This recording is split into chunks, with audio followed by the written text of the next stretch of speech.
ಇದು ಕರ್ನಾಟಕದ ಕರಾವಳಿ ತೀರದ ಒಂದು ಸಣ್ಣ ಹಳ್ಳಿ, ಮರಳು ತೀರ. ಅರಬ್ಬಿ ಸಮುದ್ರದ ಆರ್ಭಟದ ನಡುವೆ ಯಾರೂ ಸುಳಿಯದ ಒಂದು ನಿರ್ಜನ ಕಡಲ ತೀರವಿತ್ತು. ಆ ತೀರದಲ್ಲಿ ಕಳೆದ 20 ವರ್ಷಗಳಿಂದ ಅಲೆಗಳ ಹೊಡೆತಕ್ಕೆ ಸಿಲುಕಿ ಅರ್ಧ ಮರಳಿನಲ್ಲಿ ಹೂತು ಹೋಗಿದ್ದ ಒಂದು ಹಳೆಯ ಮೀನುಗಾರರ ದೋಣಿ ಇತ್ತು. ಅದೇ ಹಳೆಯ ದೋಣಿಯ ಒಳಗೆ 24 ವರ್ಷದ ಅನಾಥ ಯುವತಿ ಮೀರಾ ವಾಸಿಸುತ್ತಿದ್ದಳು. ಬಾಲ್ಯದಲ್ಲಿ ಬಿರುಗಾಳಿಗೆ ಸಿಲುಕಿ ಆಕೆ ತನ್ನ ತಂದೆ ತಾಯಿಯಿಂದ ದೂರವಾಗಿದ್ದಳು. ಇಡೀ ಜಗತ್ತನ್ನೇ ಹುಡುಕಿದರೂ ಆಕೆಗೆ ತನ್ನ ಕುಟುಂಬದ ನೆರಳು ಕೂಡ ಸಿಗಲಿಲ್ಲ.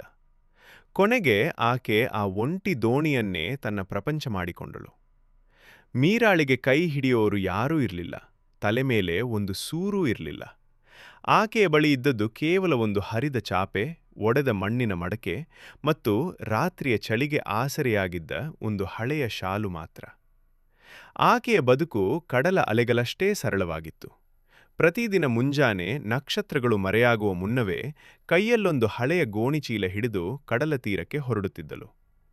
ಪ್ರವಾಸಿಗರು ಎಸೆದು ಹೋದ ಪ್ಲಾಸ್ಟಿಕ್ ಬಾಟಲಿಗಳು, ಹರಿದ ಮೀನಿನ ಬಲೆಗಳು ಮತ್ತು ಸಮುದ್ರ ತೇಲಿ ತಂದ ಕಸದ ತುಂಡುಗಳನ್ನು ಆರಿಸುತ್ತಿದ್ದಳು.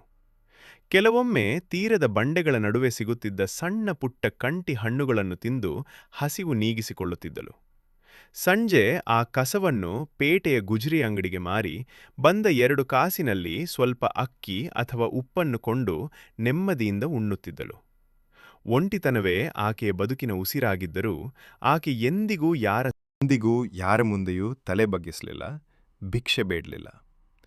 ಒಂದು ದಿನ ಮಧ್ಯಾಹ್ನದ ಕಡು ಬಿಸಿಲು, ಉರಿ ಮರಳಿನ ಮೇಲೆ ಮೀರಾ ಎಂದಿನಂತೆ ಕಸದ ರಾಶಿಯಿಂದ ಪ್ಲಾಸ್ಟಿಕ್ ಆರಿಸುತ್ತಿದ್ದಳು. ಆಗ ಹಠಾತ್ತನೆ ಬಿರುಗಾಳಿಯ ಸದ್ದನ್ನು ಸೀಳಿ ಮಗುವೊಂದು ಜೋರಾಗಿ ಗೋಳಾಡುತ್ತಿರೋ ಧ್ವನಿ ಕೇಳಿಸಿತು. ಆಕೆಯ ಎದೆ ಜಲ್ಲೆಂದಿತ್ತು. ಮೀರಾ ತಳಮಣದಿಂದ ಸುತ್ತಲೂ ನೋಡಿ ಧ್ವನಿ ಬರುತ್ತಿದ್ದ ದೊಡ್ಡ ಬಂಡೆಯ ಕಡೆಗೆ ಓಡಿದಳು. ಅಲ್ಲಿ ಕಸದ ರಾಶಿಯ ಪಕ್ಕದಲ್ಲಿ ಸುಮಾರು 7 ವರ್ಷದ ಒಬ್ಬ ತೀರಾ ಕೃಶವಾದ ಹುಡುಗ ಮರಳಿನ ಮೇಲೆ ಕುಳಿತು ಬಿಕ್ಕಿ ಬಿಕ್ಕಿ ಅಳುತ್ತಿದ್ದನು.